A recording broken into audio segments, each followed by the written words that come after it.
In the vast expanse of existence, where dreams collide with reality and souls intertwine in a dance of love and pain, I find myself standing at the crossroads of emotions. Love, oh love, you are both a gentle caress and a fierce storm.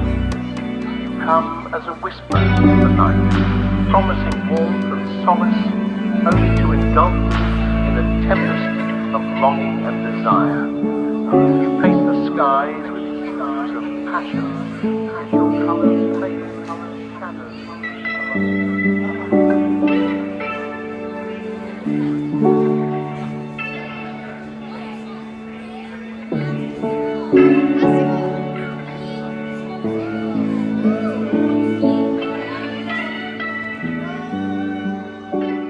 So hey guys, I wanted to break down this beautiful track that I made in the style of Frank Ocean. Now, I started with a Wurlitzer, which is an instrument that we know Frank uses. There's footage of him playing it and he writes a lot of songs on that. And I really wanted to keep the chords very simple and sparse for this. I spread the notes out quite widely on the keyboard because that gave a really full sound to the Wurlitzer. And I worked with chords that were in the diatonic scale, so just pretty much like quite simple, a couple major sevenths, which are a real feature of Frank Ocean's work. And also he does like to use dominant chords, not so many diminished, although there are a couple floating about, but not in this particular piece. So I'm just going to play you the keyboard part and I'm going to put the chords up on screen as I play through it.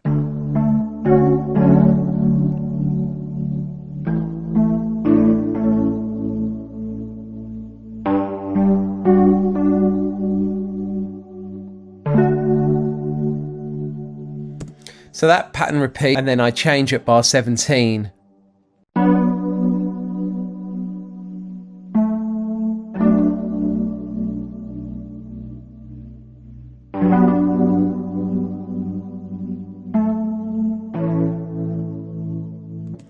So you see I'm using a lot of major sevenths and just straight sort of triad chords in their block kind of form, which are really powerful when used correctly.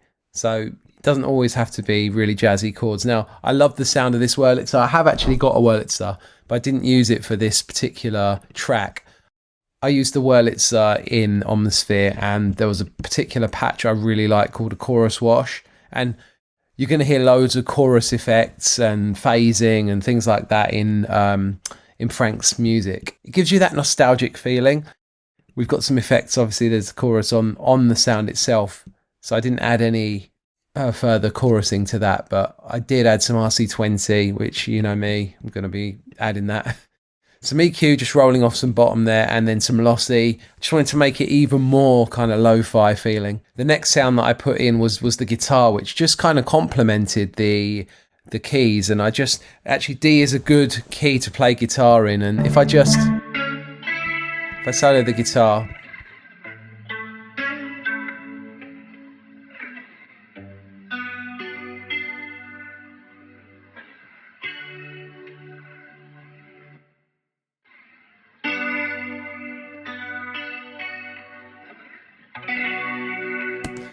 so you get the idea. The guitar's very kind of affected and I really like that sound. I recorded the guitar again on my phone using voice notes. I don't even know if I plug my amp in anymore, if there's any point. But I just love the lo-fi texture that it gives me when I record it on my phone. Doing a lot of filtering on the EQ here. A bit soothe because there was some harsh frequencies and resonance that I wanted to take out. You can see it's working quite hard, but I like the way it sounded. Then I had my amp, because I didn't want to amplify any of the resonant tones. I wanted to take them out before I put the amp on. Just literally Logic stock Tweed amp, which if I take everything off, actually, you'll see how. So yeah, makes a big difference. EQ, soothe, amp, chorus.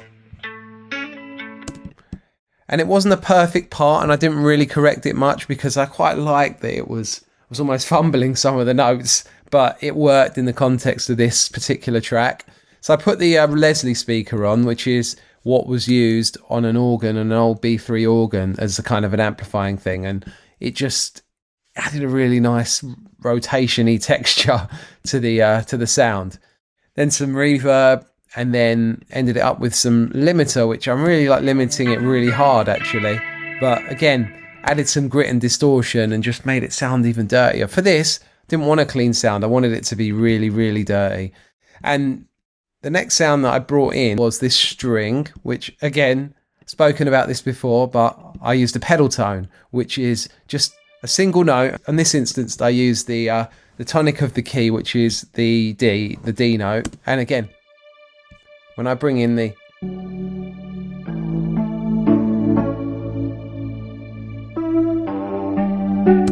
it almost makes you want to cry just with those two sounds in together. And that's what I wanted to bring, because Frank has that emotive, nostalgic quality to all his music, and I felt that bringing a pedal tone in would really help with that. So again, processing wise, it's just the Logic stock strings. Got some Valhalla on there. Really, really cranked it up on this one. Microshift for some movement. RC20, don't need to open that, the usual. I thought about playing a live bass, but again, I just ended up going with the Rickenbacker Scarby. It's such a good sound, so I just loved it. And I brought this in bar 9. Brought the bass in on bar 9, and I didn't think I wanted to make the bass too complicated on this. It didn't need fill notes, really. Just that sparse emptiness, which really categorized this sound. So I just went for root notes. I don't even think there's one passing note in the bass, and you know what? It just worked, and I thought it sounded great. Now, the next sound is this speech. So the vast expanse of existence, where dreams collide with reality and souls intertwine in a dance of love and pain. So what I actually did for this, I was thinking I wanted to put in like an old film noir speech, because again, any kind of speech like this to this kind of music just immediately evokes emotions. And what I actually did was I went to ChatGPT and said, write me an emotional evocative monologue about love and pain that I was set to music.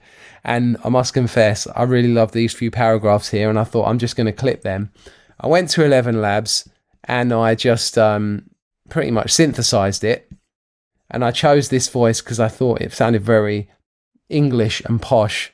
And when I dropped it in, I just thought, yeah, this is working for me. This is really working for me. Processed it really heavily. In the vast expanse of existence. Like filtered where it. Dreams collide with Reverb. reality. King's microphone, which again just adds more kind of texture. Phased it a little bit. Then I added wires, which is a great plugin, but I use it very sparsely. Expanse of existence. But I wanted this to sound like it was from the 1950s or something, and then I just limited the sound. But I don't even really think I did anything with the limiting. But I then sent this to a bus 10, where I did some interesting stuff. So I wanted it, as it developed, especially on the second section. You paint the skies with hues of passion, yet your colours fade into shadows of uncertainty. I wanted it to feel like it was almost swimming around your head. And I think I kind of achieved that here. You paint the skies with hues of passion, yet your colours fade into shadows of uncertainty. So what I did was I did a standard echo, then a compressor, and I side chained it to itself. So that meant that every time the vocal was speaking, it would duck the volume, which I find I use a lot, and it really gives space to the sound. Then I added a flanger, which again, flanging, phasing, just sort of an effect. I don't know why I picked the flange instead of a phase, just to be different. And I thought it sounded really good when I put it in. The next interesting effect is this reverse reverb riser. Often I make them myself, but this time I just dragged one in from Splice and I pitched it to the key of the song, and then I did some cool automation on it. If I open up the automation, I wanted it again to sort of float around your head. So I started it out wide, brought it to the center, threw it out wide, and then threw it to the other side. So if you listen, and I felt it was a really nice transition into bringing the rest of the instruments in.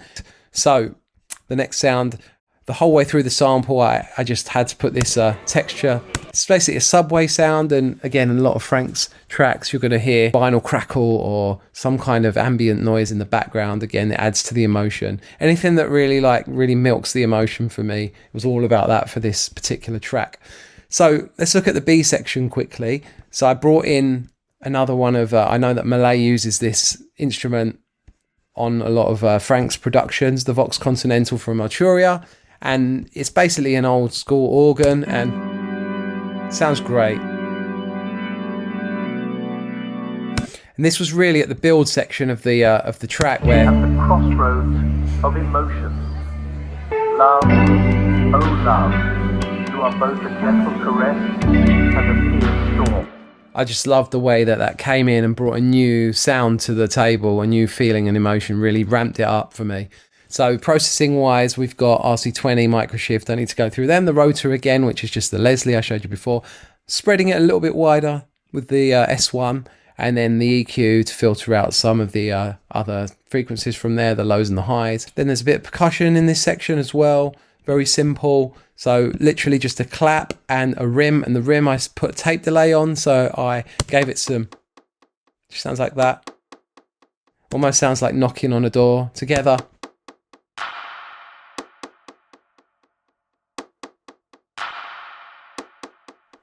Just carries the groove along. Oh love, you are both a gentle caress and a fierce storm. Come. Nothing too complicated there, but I like the texture that it gave. I just brought in the piano and I put the chords with slightly different voicings just on this lovely soft piano sound from Labs. Did quite a drastic EQ on it just to give it some I really wanted to push out the highs on it and thought it fit in this particular instance. Using a pedal tone again, this time on the A, the fifth note of this D scale.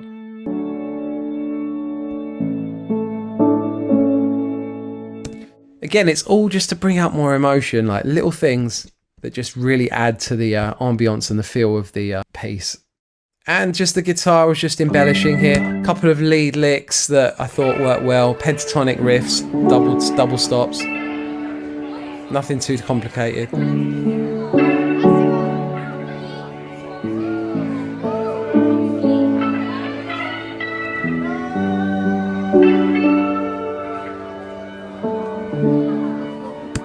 And that's pretty much it, really. And then at the end, I just thought I just wanted that lone guitar to be playing on its own. So I thought it was a really nice effect that I brought the subway texture out, and it was just going to be that